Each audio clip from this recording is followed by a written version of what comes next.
Narito na po ang lagay ng trapiko sa ilang pangunahing kalsada sa Metro Manila ngayong Lunes Santo mula sa GMA Roadwatch.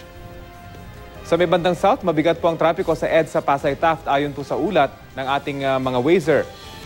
Ito pong northbound o patungo sa may bottom part, yung mabang bahagi, ay patungo ng Makati habang yung nasa taas na bahagi naman ay patungo ng south. Nasa 7 kilometers per hour lamang po yung average speed na inare-report ng ating mga Wazer. Bumper to bumper na po yan, habang yung kabilang linya naman ay mas mabilis ng bahagya lamang ang ulat ng ating mga Wazer.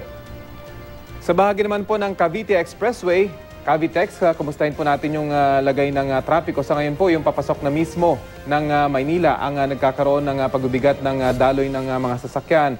Sa ngayon po, i-zoom out lang natin ang bahagya. 17 kilometers per hour yung naitatalang average speed ng ating mga Wazer paglabas po ng Cavitex at papasok na ng Maynila. Ganon din po itong Macapagal Boulevard.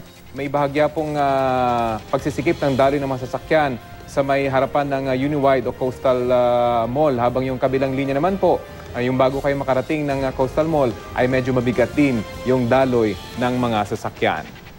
Ito po ang latest mula sa GMA Roadwatch.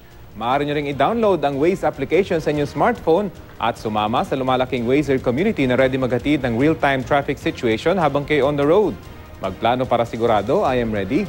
Serbisyong totoo ng GMA News.